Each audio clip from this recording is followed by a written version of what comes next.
What's up, you guys? This is Kahn from Team TKO. Sorry for the long absence. I was tying up loose ends at school and finding work.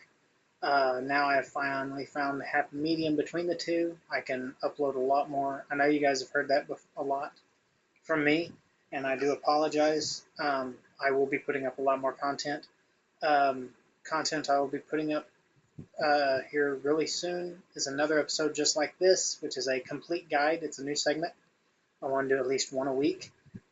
Also, I am waiting on cards to get here, and then I will have a Yosenju deck profile for you guys of the way I play Yosenjus. As you guys know, that's the Team TKO Flare, and here we go. Uh, but yeah, I'll show you how I play Yosenjus. It's a lot different than everybody else. Like I said, Team TKO Flare, but whatever.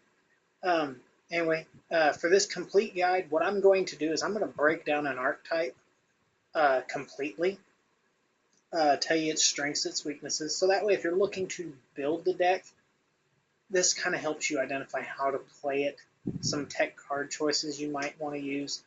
And if you don't want to build it, these are some tech options to kind of stop it and where the deck has its flaws. And being how it's going to be, in my opinion, probably the deck that takes Necroz's place after the next set is released is Infernoids. So that's what we're going to talk about today. All right, guys. All right, and you guys know if you have any questions, please feel free to email us at yugiyoteamtko@gmail.com.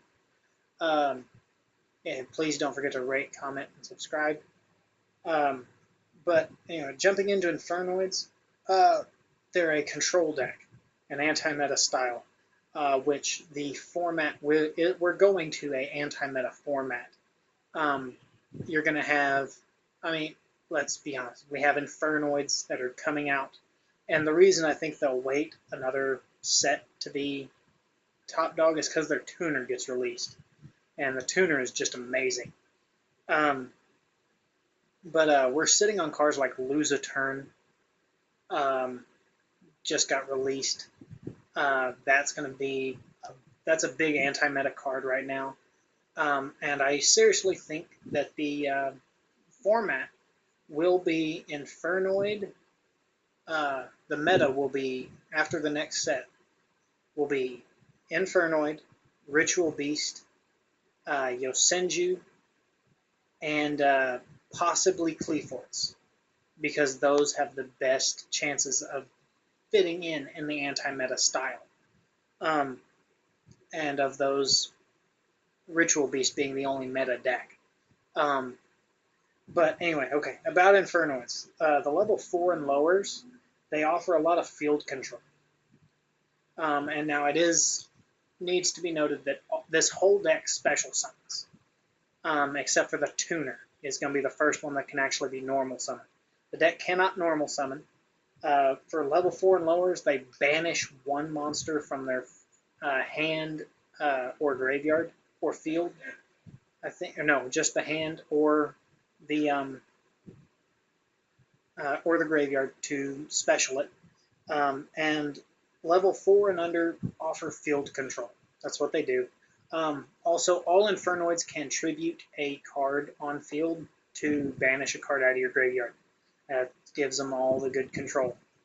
They not only, the level 4 can remove it, but if they have another monster out, they can just keep coming and just banish your resources out before you get a chance to use them. The level 5s and over, level 5s and higher, all the way up to the level 9 and the level 10, they banish 2 monsters from either their hand or their graveyard. And these guys cause the hand disruption and the extra deck disruption. There's one that banishes monsters out of your opponent's their opponent's extra deck. Their opponent gets to choose what card it is, but you're banishing a card out of their extra deck. And then you get into the 9 and level 10. The level 9, I get these two confused, so I'm sorry if I say them backwards, but I believe the level 9 is the one that destroys all spell cards and then negates monster effects for that turn, so they can't activate monster effects to chain to you destroying it. And then the level 10 destroys the monsters, and it negates the spells and traps that can be chained to it.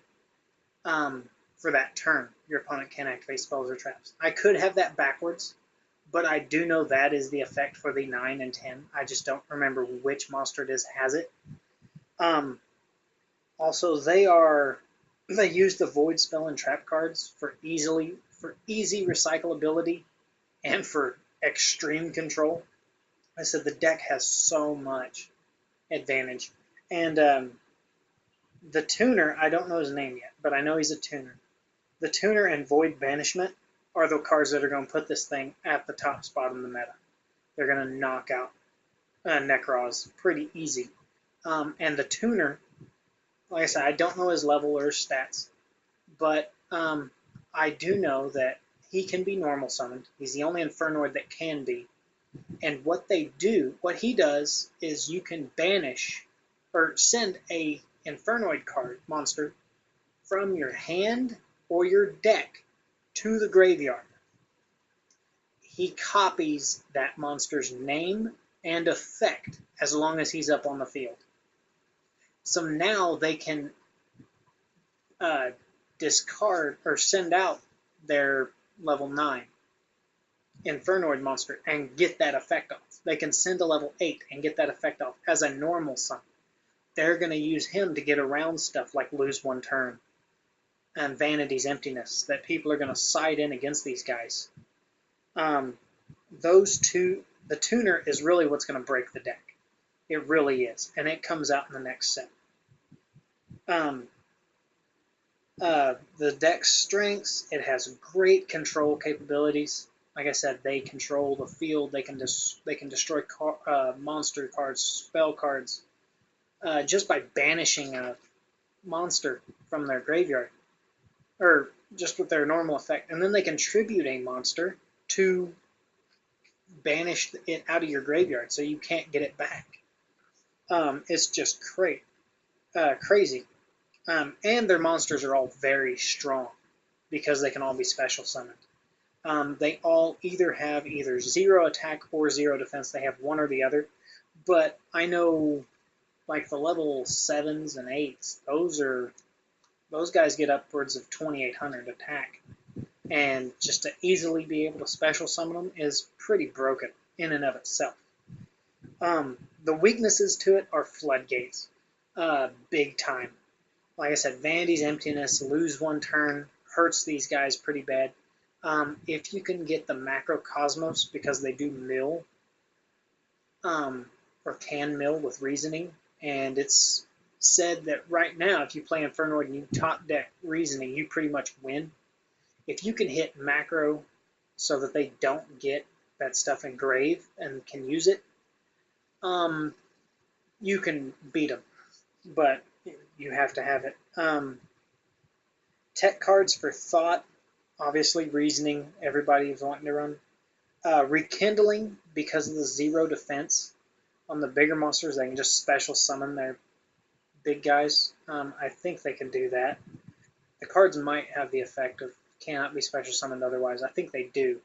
Never mind, I'm sorry about rekindling, guys. I just worked like 12 hours. I'm tired. But I had to get this video to you. Burial from a different dimension, I think it is. I'm pretty sure it's Burial, that allows you to add 3 of your banished cards back to the graveyard. They're going to use that to re-push stuff back in so they can banish it again for another monster. And Soul Absorption. For every card that's banished, you gain 500 life points. In an anti-meta format, life points could be very important. And like right now, life points don't matter. But it could in an anti-meta format, being back row heavy, and Soul Absorption, just, you banish 4 monsters between you and your opponent, and you have 2,000. That's a free Solemn Warning. Cards to stop it, obviously. Floodgates, Soul Release to banish them out before they get a chance to. If you're going to stop this deck, Soul Release would be a good tech card to side. Imperial Iron Wall, obvious. Vanity's Emptiness, obvious. Lose one turn, obvious. Macrocosmos, there's several. And my final impression for this deck is look out Necros, because Infernoid is going to take that top spot. So I hope you guys liked the segment. I'm calling this Kahn's Complete Guide. This one was Infernoids. I haven't decided if I'm doing Raid Raptor or Zephyras next. So if you guys would like to see one or the other, please leave a comment below. I will be breaking it down next week and get that video out to you next week.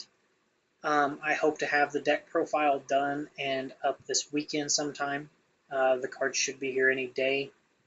So that'll be good. But yeah, I'm sorry I haven't uploaded, guys, but as for now, this is Kahn signing off, saying beware that back row. We'll see you later, guys. I'm glad to be back.